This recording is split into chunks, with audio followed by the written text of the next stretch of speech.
I've had the opportunity to work not only in Costa Rica, but in Brazil, in Peru, in India, and have seen it up close. And the drivers are the same, but the conditions are very different from country to country. I've had also the privilege of serving in the Goldman Environment Prize jury for 27 years. And every year we get a book with 30 names of grassroots environmental fighters throughout the world. And this gives you a sort of a thermometer, a sense of where the world is going and what are the big problems. And deforestation is certainly one of them. And I want to tell you the story of how I got into this business, because my advisor sitting here, Jim Leckie, told me, and it's great to see all the friends from civil engineering and environmental, Perry McCarty as well. My advisor said two things to us that I repeated to the students today that turned out to be very true. First, that these are the best years of your life, so make good use of them. And it was true. Stanford was a great time. And second, you never know what you're going to be doing in 5 years. And he's been right on both. And, you know, I was trained here as a water chemist. And when I went back to Costa Rica, I started to work on water. You know, we have mostly septic tanks, but the cities had no treatment. You know, there had been an anaerobic treatment plant. It started in Costa Rica in 1902, abandoned, but there was no treatment. You know, we're just now solving the problem. And I went around to the universities and, of course, did a few projects with the students on sampling of the river and the basin, et cetera. But there was, you know, we were getting the advice at the time that we didn't have to do anything, that the river could take the waste, which today seems, you know, but you still have it all over. I'm working in the Caribbean now, you know, and all the solution in all the Caribbean islands is a pipe to the sea with the raw sewage. And in Grenada, the hurricane broke it 10 years ago and it's never been repaired. So, you know, all the sewage. So these are real problems that are still very much alive today and that we have the capability to solve. But anyway, I want to tell you how I got into this deforestation business because, you know, I wasn't trained in this. But I saw, and this is the map of Costa Rica that many of you know. This was the dominant theme. It's what we call the striptease of Costa Rica. You know, when I went back in 1977, 1979, we were losing forest cover at a rate of 1% per year. I think this is exaggerated, and this is, I can explain why that happened. We did a map that we wanted to do a map showing the masses of greater than 1,000 hectares that were left in the country. So anything that was less than 1,000 hectares did not appear. So that's over anything, you know, 300-400 hectares, that was so. But the comeback is real, and the comeback was done through policy. And in order to do that, we needed changes because forestry and parks were in the Ministry of Agriculture. And, you know, I saw the agenda of the Minister of Agriculture, and it was, you meet with the coffee growers, with the grain growers, with the rice growers. Nobody spoke for the forest. You know? And I thought that since Costa Rica's resources were mostly renewable, it made sense to create a Ministry of Energy and Environment. And I made a proposal to President Arias 2 years before his election about this. But I was not a campaign person and did not participate in the campaign. But after the election and when he offered me to be energy minister, at that moment, I didn't feel that I could put a condition or should put a condition on it. But when he was ready to announce the position, or after he had announced it, I called him aside and I said to him, do you remember the proposal I gave you 2 years ago? And he said, yes. And I said, do you allow me to move in that direction? And he said, yes. And that's how I bought the Deforestation Problem. And what was the government doing at the time? Well, since we were losing forest, the government was promoting reforestation. And you would say that's logic, you know, but really it was a big mistake, because when you're losing forest, what you have to do is to protect the forest you have left first. And the deforestation incentives were fiscal tax incentives. And what this had created was a intermediary class of entrepreneurs who could buy a farm, cut the trees, and have the government pay for the reforestation and sell the tax breaks to individuals, normally high income or who couldn't hide the taxes, like the car companies or the breweries.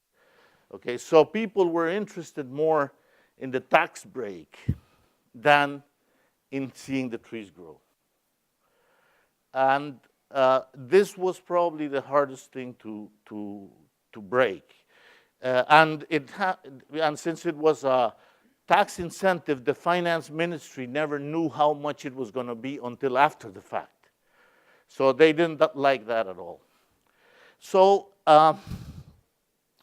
we decided that it was necessary to create this ministry, and we were able, as part of this effort, to get support from countries like Sweden that gave us great support for a debt swap in Guanacaste National Park.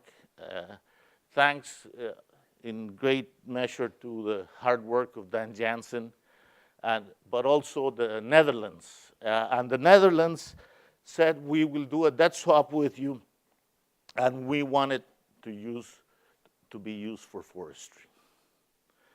And this gave us the opportunity to change the system of incentives from a fiscal, because, you know, Carl Duisberg here was from AID in the 70s or early 80s.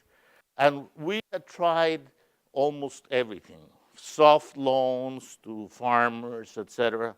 But really we weren't focusing on the right policies yet. You know. So what we decided was that we were going to change from the tax breaks to focusing on small farmers, under 5 hectares, and give them part of the money in advance so that they could plant. You know, all this is done on a 5-year cycle, where you get like almost half the money the first year to establish the plantation, and then you get money the rest of the years. And by year 5, it's supposed to be viable. And our idea was that it would become the guarantee for the loan. See, right now in Latin America or in the tropical world, a tree is not a capital good like a tractor or a cow. Because you can go to the bank and get money on a tractor or a cow. You cannot get money on trees, only the land. And really, in order to change the whole deforestation phenomenon, you not only need to change the policy at the top, but you need to change how the people who own the forest see it. Okay? If they don't see value in the trees, in Japan, once I was visiting Japan, and the foreign ministry has a nice leaf as its symbol. And I asked, what is that tree? And he says, it's the tree that every Japanese father plants when his daughter is born, so that she will make her furniture out of that tree. So, that is the type of thing that we needed to create. So this is what was going on. And, of course, all this took a very long time. We are talking, 30 years. Policies take a long time, especially good policies. That's why one is so hurt when you see good policies be thrown back, be it in water or environment or in climate. What was happening from the 40s to the 80s was still the basic frontier mentality. The belief is that the land is the real resource. The trees are just something bothersome. In many countries still today, in order to get title to the land, you have to cut the trees. That's called improvements. The selective logging, taking only a few trees per hectare, doing a lot of damage. Normally, the bulldozer operator decided how to. They didn't use topography or anything, and if you saw roads being built, you knew that 5 years everything would be gone.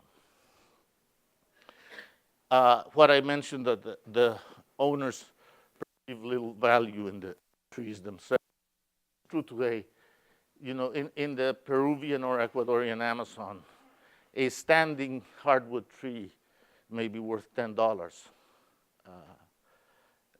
So it's, that is the reality of the forest. So Costa Rica had started to create national parks, and as I said, I had to give up my desire to work on water and tackle the deforestation and the forest policy challenge, because that's where the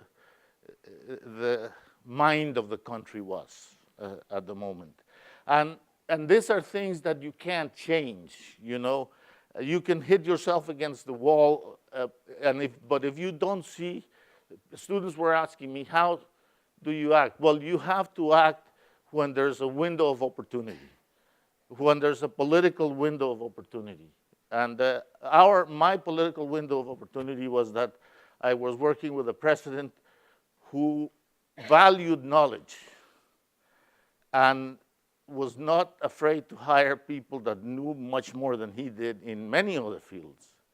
And I think that's the sign of a good leader, that you are not afraid to hire brighter people than you are.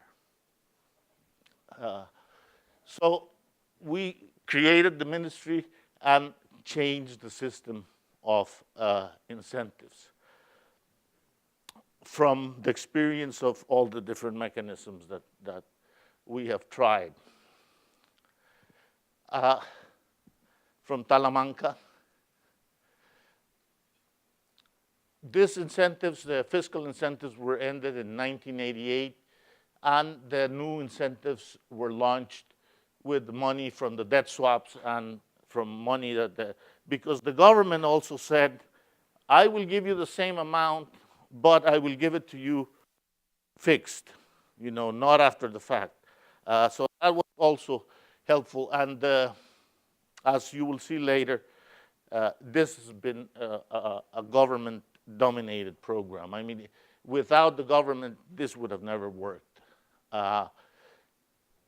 People ask me also, is the Costa Rica case applicable to other countries. Yes, it is to some degree, but we have clear governance and relatively clear land tenure. There are many countries in the world, Brazil, for example, where the indigenous people don't have clear title over their lands, or are in court battles that last for 10, 20 years. If you don't have legal tenure, security that is your property, you tend to cut trees. You know, when you really think, why does deforestation happen? It happens because it's the easiest way to appropriate natural capital. There is no more effective investment in terms of energy than felling a mature tree with an axe or a chainsaw. Because you know, think of the amount of energy captured by the tree. Okay, so that's why it happens. And if you see that the tree is valuable and that you have security of tenure, then you may want to keep the tree. But if you don't have security and you know that you may be invaded or thrown off the land, you may be tempted to cash in your capital right away. You know. So, and these are the drivers, but the conditions are different in every country. The real thing is that you have to create a system where people start to see value in their own trees. And that's why we wanted, the original design was, we gave the smallholders money to plant. If at the 5th year the plantation was viable, we would tear up the papers of the loan, and the plantation itself would become the guarantee of the loan, so that we were, in a sense, giving value to the wood and to the growing tree. This worked in some areas. We did this through co-ops or agricultural centers, and those that had high capacity developed very creative mechanisms. You know, like you could pay with seed or with nursery trees. Especially nurseries are very important for women because they can tend the nursery and not be away from the home. This is an important issue that we'll talk about later, that the women and indigenous people have been increasing as recipients of this program. But we started it then with the Netherlands and with the government fund, a forestry financing fund that was created in 1995. And the payment for ecosystem services became operational in 1997, 20 years ago. The law defines 4 types of ecosystem services: carbon, water, biodiversity, and scenic beauty. And it started to be, it's a land-based system. Although the law recognizes the 4 services, what you actually pay for is for hectares. And one of the questions is, how do you decide? Should you value the whole thing, try to value the carbon, the water, the biodiversity? That's a way to go, but it's very complicated because all the services are somewhat bundled in one ecosystem. And for economists, joint production of many services is a problem, how to handle it. About 80% of the program went for forest conservation and 20% for reforestation. Partly because of this idea of try to keep the forest that we have.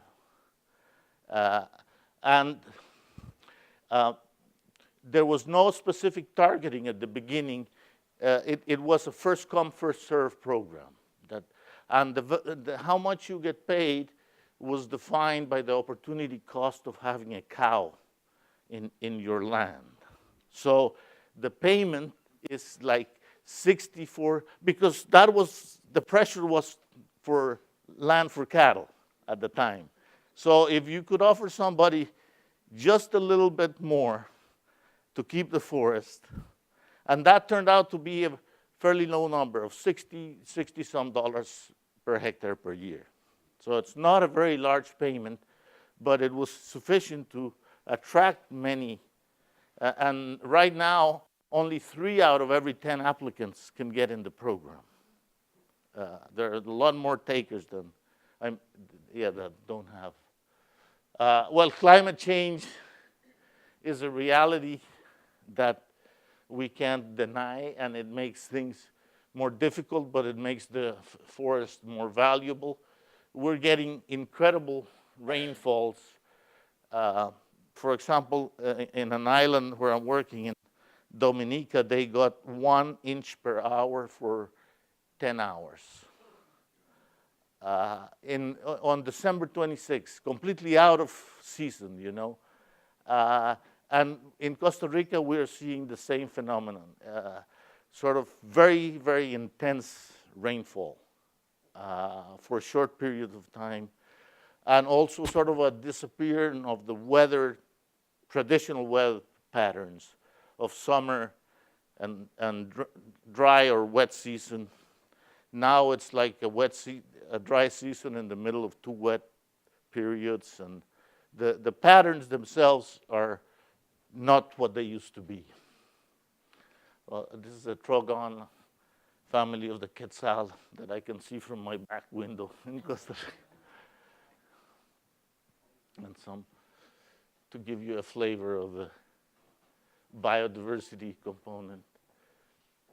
Paul wants to see the birds more clearly. Yeah. On this property that Paul mentions, the stars are the hummingbirds, because right at the entrance of the property, you can see 16 species of hummingbirds. So that's why we want to do a bird observatory there in that property. And this is the southern wetlands of Terra Basierpe. Okay, so the payment was an important component, but by no means the only solution. We needed to expand the system of protected areas and national parks, which we have done. We had to also in the law put restrictions on land use change, so that you could, in forest reserves, you cannot change from forest to agriculture, for example. And Costa Rica even went further. After I was minister, there was a lawyer that became minister, and she defined,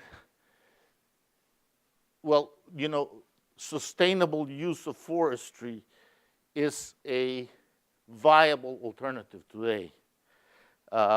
In my own 30 years observing the forest, it's a very dynamic forest, and a lot of trees are, you know, torn by the wind and killed, and you cannot use this wood.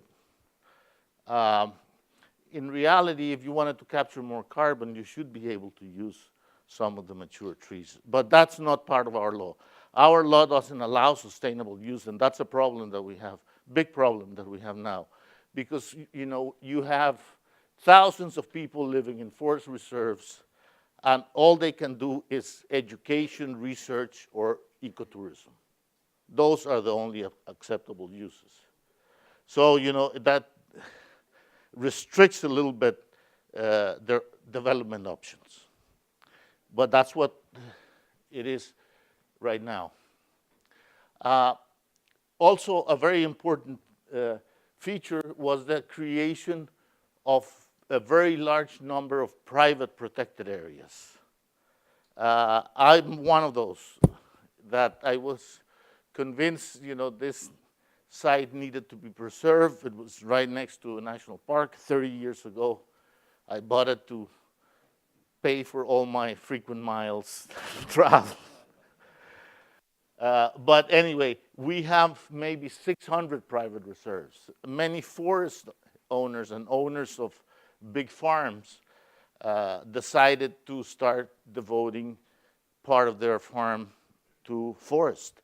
And even today, the Cattle Growers Association announces that 35% of their lands are available for forestry-related uses. So, the idea of living fences, of having, protection of rivers, reservoirs, that type of thing is very, very important nowadays because of the longer droughts that climate change is bringing. In 20 years, Costa Rica has invested about $500 million in forest conservation and national parks. It's been paid mostly out of a fuel tax of 3.5% that goes to forest protection, and also through loans. But the payment for ecosystem services has paid for about 1 million hectares over cumulative. And right now, about 430,000 hectares under the system. It's all private sector providers. It's all private landowners who are the beneficiaries of the program. And it is, for the indigenous communities, it is the primary program that the government provides for them. And a large part of the program, 26%, went to indigenous communities, and they apply the program communally, not as individual landowners. So they decide to build a health center or something together. This is the type of forest that gets under the system. We are now trying to identify sites that provide water, carbon, and biodiversity, and those should be the top priority, where you get triple win solutions. As I mentioned, mostly public financing. Costa Rica took 2 loans to finance the rest and to provide some guidance. But it's still today the only country in the world to have taken loans for payment for ecosystem services. Now, other countries have adapted the system very well, like Mexico. And Mexico's program is much larger than Costa Rica today, financed with public resources as well. But of course, Mexico is a much bigger country. Initially, the program didn't have a focus, but with time, it started to target biological corridors and get more quantitative in respect to how you classify the lands. So now they have a point system, and they also have introduced differential payments, so that if you provide carbon but also a lot of water, you get $80 instead of $60. And that was one of the suggestions of the World Bank. The technology has changed things a lot, because 10, 15 years ago, people would say there cannot be a carbon market because you cannot measure carbon. Well, that is no longer true. With GIS technologies, with drones, with satellites, you really can have a very clear idea of the type of and quality of forest. And this has made things a lot easier. The system also requires ground inspection once a year.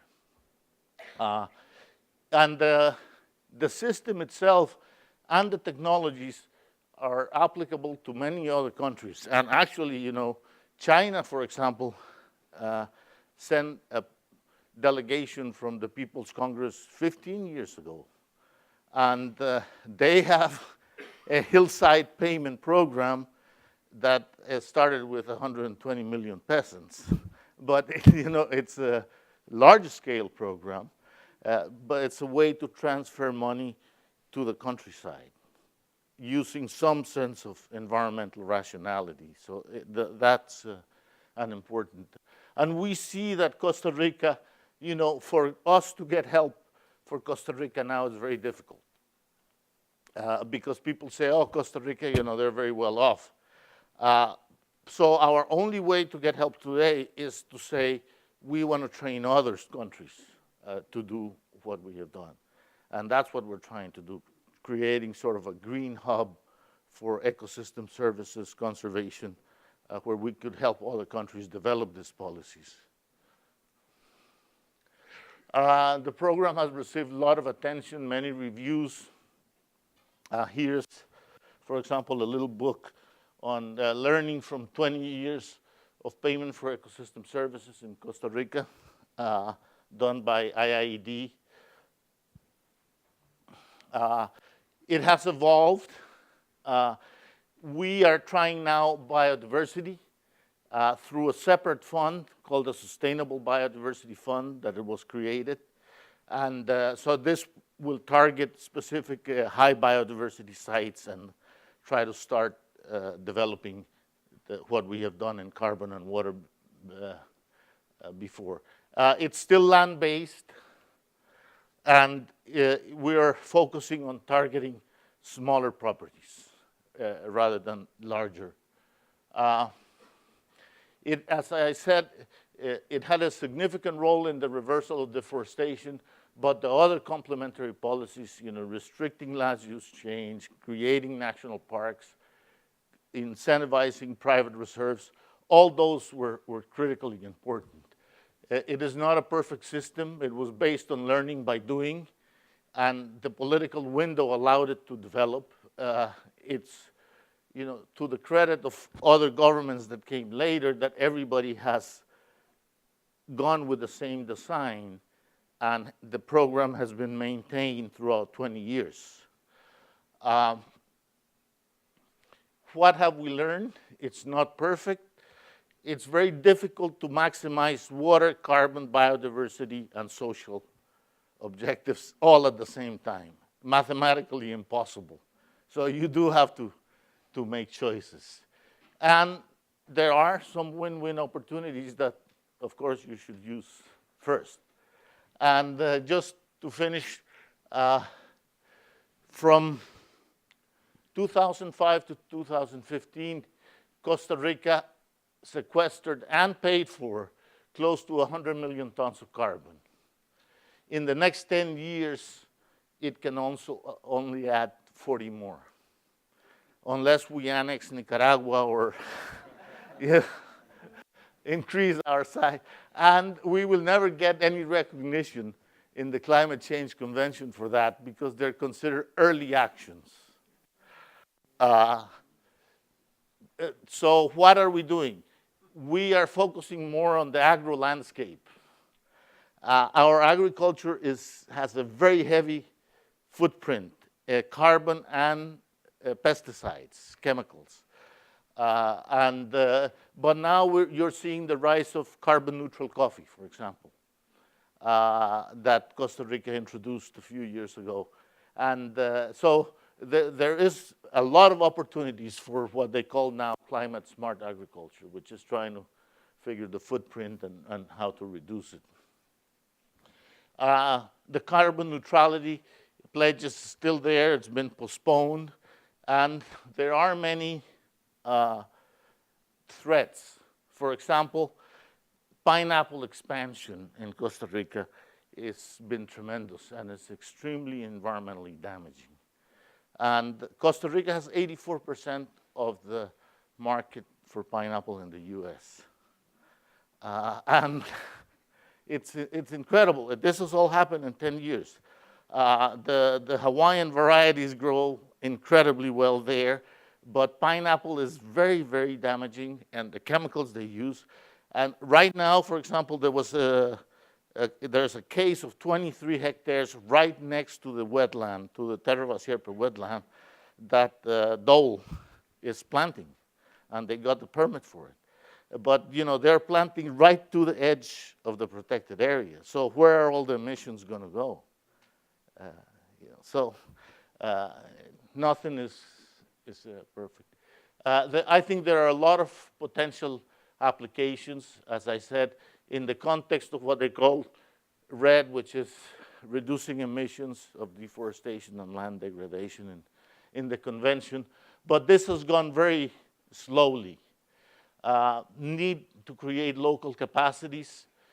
Governance and property rights are critical, and unfortunately, those you cannot change very easily or quickly.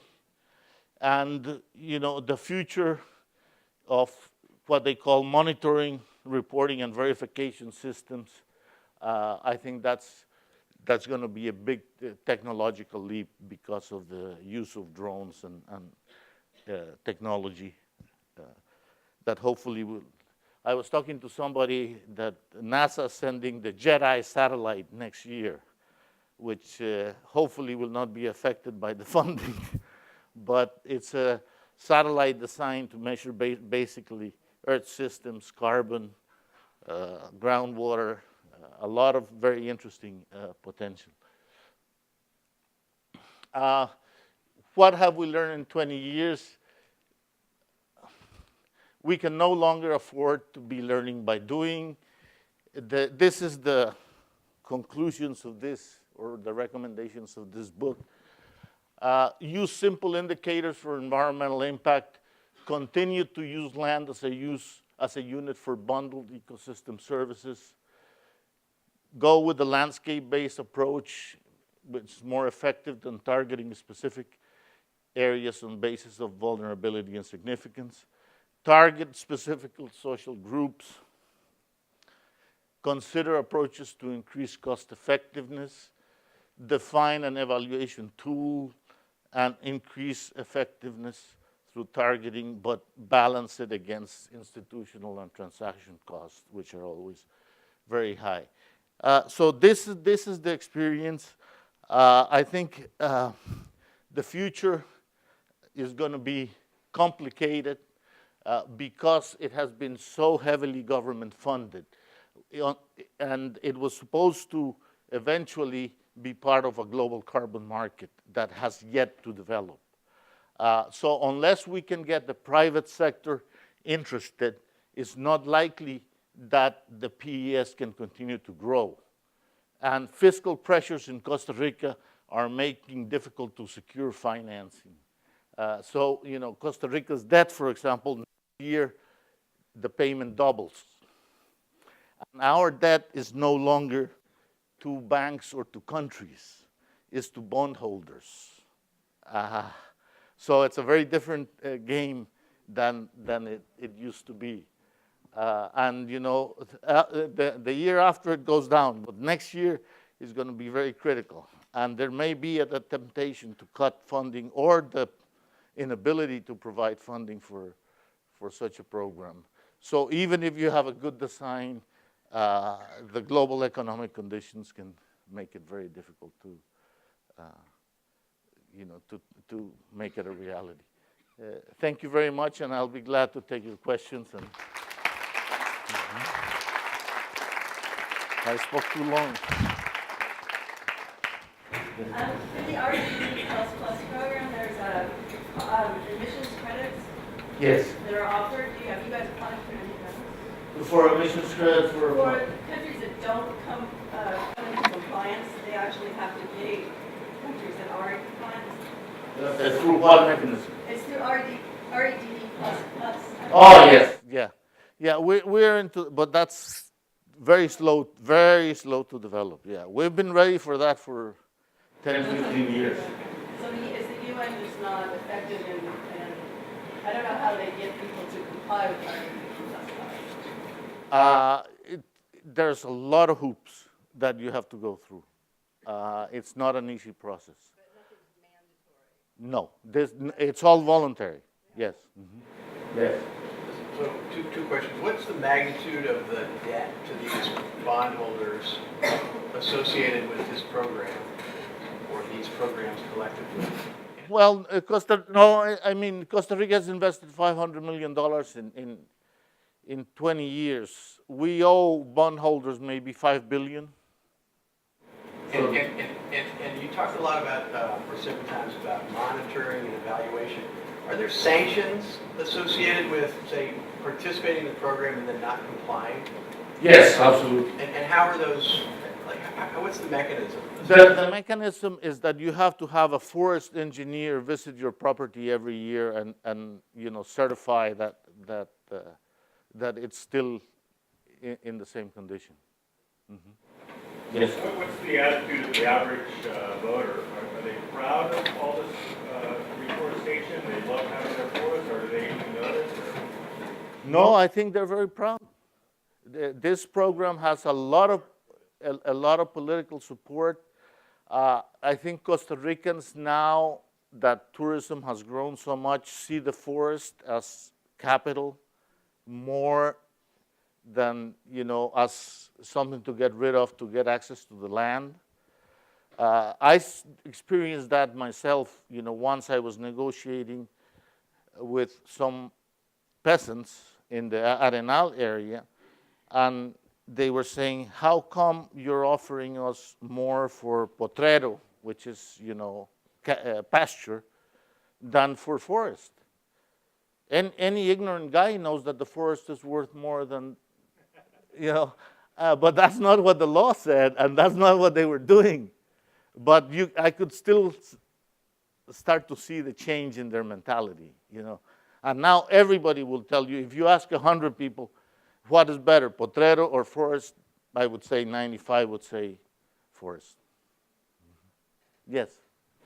I'm really interested in this issue you brought up about the trade-off between monitoring and reporting and targeting, where you would actually do the BES programs, trading that off with certain transaction costs. But what about equity and other issues? So you get pushback like, well, why is my neighbor getting payments to BES and I'm not? And especially when it comes to targeting, are there...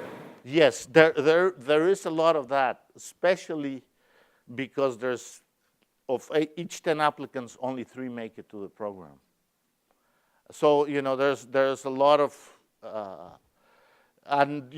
but you cannot target biodiversity, women, indigenous people, and water all at the same time. So some trade-offs have to be made. Here they recommend keep focus on indigenous community, on small property holders. I think that's the right way to go. Mm-hmm. Yeah, I was just going to add a question closely related to that.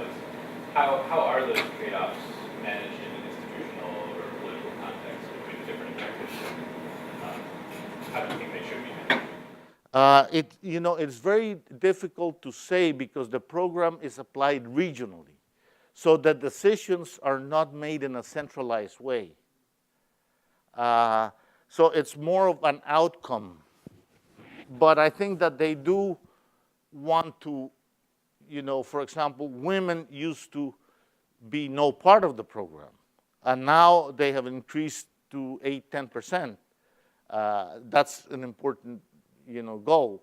But on the other hand, you cannot, as I said, target water and biodiversity and carbon at the same time. You have to give some priority. Yes, Paul? Just curious, is there any systematic countrywide monitoring of other organisms, or is biodiversity simply what you see in the way of forests? And what's happening to the mammals and the birds? Are they coming back at a scale that you see in the reforestation? I don't think there's been a nationwide effort to see the forest recovery. It's been very well documented, for example, in the case of Guanacaste with, Dan Jansen working there. But I don't. There's been no systematic assessment of the impact on biodiversity. And of course, you have to know that although the forest is growing, what we are cutting and what is growing now is not the same. Because the secondary forest has different characteristics, and unless you're very close to primary forest, it'll never be, or it'll take a long time to be a primary forest. Mm-hmm. Yes, Jeff? So I was just wondering about scale. At the beginning you said, when they were counting the deforestation, you weren't even looking at anything more than 1,000 hectares. So I was wondering, when you reforest, is there a scale issue that says, a bunch of people get together, form a consortium, and apply for PES that would build a 300 or 400 hectare, reforestation project? Is that better than having, 20 projects that are 20 hectares? From an efficiency point of view, it might be better, but From the ecosystem functioning, is there a scale issue that says? yes, from that, the smaller programs may be better. But the problem is that the reforestation costs you 10 times more than the forest management program. Okay? So you're restrained by the budget there. And commercial reforestation should pay on its own. If you want to start a forest plantation, a teak forest plantation, like many people have done, that doesn't require any incentive. And we're actually, unfortunately unfortunately or not, exporting thousands of tons of teak to India in roundwood, which, you want to export parquet or a high value added, not the roundwood. Yes. So, Alvaro, you talked about the proliferation and consequences of the pineapple. Yes. What about other similar threats, such as oil palm plantations? We do know the case. That is the biggest. Oil palm plantation is the biggest threat to the forest in Costa Rica right now. And, it's happening in Osa, just in that same area where the pineapple, where all the archaeological area near the airport, all that area is eventually will become palm oil. But you don't think that's going to be at the expense of cutting forest, but reducing? It's now more at the expense of other agricultural land, rice or pastures. But, right next to the, I don't know what this condition was of this last 23 hectares, but it was a big stink, because they're so close to the protected area. Yes, ma'am. Yep. Yes.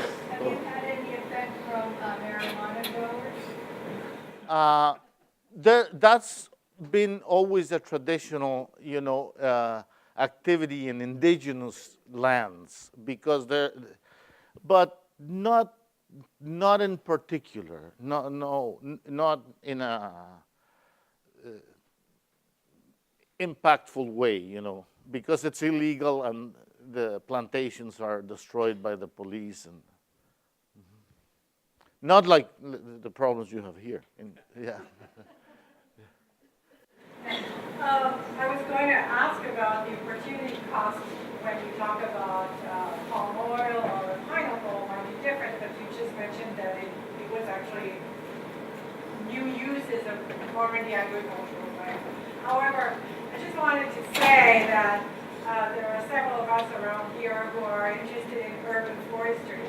Yes. And having an opportunity cost of one cow, $60 per hectare, and a forest that can regrow 100% in 20 years is something that is not achievable for us. And I wonder if you have any advice, words of wisdom of what we can do in an urban environment where the opportunity costs are through the roof. Yes, and the areas that you have are not But you know, the benefits there have much more to do with, you know, the livelihood of people and the quality of life that they have. Because you know, in the U.S. or almost in anywhere, wooded areas and price correlate very directly. But in the cities, there's not that much opportunity. Yeah. Yes. I'm interested in the biodiversity initiative and how that's assessed and if that's on like a small scale landowner. Or because you're saying that you're trying, we're maybe it already started implementing this into the PES system. I'm just curious how that works. Yeah, the Biodiversity Fund is complementary to the PES. And it works basically, what they're doing is they are taking properties that have been rejected by the PES system that have very high value in terms of biodiversity, assessed by bird life, mammals, you know. We have to develop simple systems of tracking. But, you know, if you see tapir tracks, if you see, you know, high bird counts, et cetera, that's how they're doing it. But I don't think they have yet, you know, or that they should have a point system, you know, because the knowledge of all the individual properties is not as high that you could do that. Yes, ma'am? You alluded to the need for the private sector to get involved, to take over this funding where the government used to fund this program. Are there any groups or industries that you could point us to watch as a model for this? Yes, there are several. There's a public company, you know, that provides a payment for water services, and it charges the user for water services. And there is a couple of private hydroelectric projects that also pay. But, you know, we want, for example, the electric utility, which generates 70% of all the electricity in Costa Rica, to pay. And they say, no, we don't want to pay because the government should provide the water. But they are still part of the government and probably the most, you know, powerful. So that's where a lot of the funds could come from, because right now we need to expand. The water is becoming more important than the carbon, especially because of the droughts. You know, this idea that you have 24-hour water service 365 days a year is not a reality for most people in the world. And for example, in the Caribbean, in Antigua, they may get 10 hours of service per week. It's really, you know, tragic. In Mexico, the women can't go out and work because they don't know when the water truck is coming. And if you miss the water truck, you know, you're stuck without water for a week. I'm coming from the Middle East, where the Palestinians survive on 19 liters of water per day. You need 4 to drink. You know, so the water stresses that we're going to see are, that's why the work with natural capital is so important. Yes? 2 more. Well, 2 more, okay, yeah.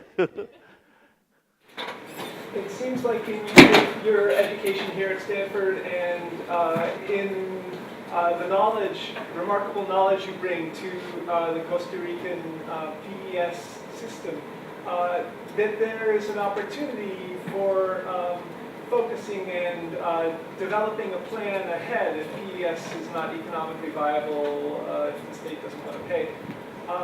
I'm curious to what degree you could help shape that with Stanford's sort of knowledge generation, with Costa Ricans' knowledge generation, in a hypothetical drawing of the digital map, the Google Street View maps Earth with time slider ahead, where do you see the possibilities there for creating the future for Costa Rica in terms of biodiversity and economic self-sufficiency? Okay, Google and these data companies have a lot of interest, and we are working with them in for example, in carbon mapping.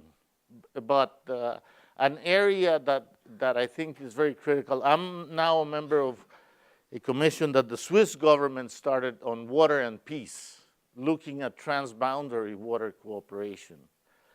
And, you know, there's 260 shared watersheds in the world, 80 agreements between countries, but very few are operational. On aquifers, there's almost absolutely nothing. There's only one agreement in South America, and it's meaningless because the countries don't agree to a certain withdrawal rate. You know, they say we will withdraw whatever we need. But at least as a start, to start, you know, mapping all these resources and seeing how we can share data, models, how we can better protect them. I see a tremendous need in that area. That may not necessarily be biodiversity, but with climate change, you know, the 80 or 90% of the impact of climate change are expressed through water, be it through lack of water or too much water, or both at the same time, you know, in the same years as it happens. So that's something that is very important. Yeah, you take the last. Yeah. Yeah. I know we are all very interested in the services element of this, ecosystem services. I'm interested in your earlier comments around the fundamental incentives to expand greater protections for biodiversity. And you were talking about individual secure land rights. Yeah. As a foundational principle, and something that I find we in the developed world focus less on, since we have secure land rights. We just assume that these are secure, and yet to build and to expand on guaranteeing greater ecosystem services, we need those secure land rights at an individual level, increasing it. Is that was I hearing you right? Yes, land rights at the indigenous reserve level, you know, which are big at the park, national park level, but also at the individual, you know. Now that you have GIS and you look at the plans that you used to have by the topographer, you see that there's a lot of mistakes that have to be corrected. Now, but you know, in a place like Costa Rica, this is not an issue. In a place where you have a lot of land conflicts, invasions, lack of clarity, there's no way you can develop this, because and those systems take decades, if not more, to develop. You know, and the court cases, for example, in Brazil, the courts have started to rule in favor of the indigenous people. In India, too. But in Brazil, there's 8,000 cases in the courts. So, you know, how long is it going to take? So that those individuals could have reap the reward. Yes. And that is more the norm in the Amazon. If you look at the Amazon, you know, land tenure in the Amazon is, I was telling some students, to buy 10,000 hectares of forest, 17 hours from Manaus, at $1 per hectare. I said, well, is there any difference from buying a piece in the moon? Because, you know, how are you going to enforce property rights 17 hours from Manaus? So anyway, I'll be glad to take any other questions individually, because I guess we have to quit. Thank you very much.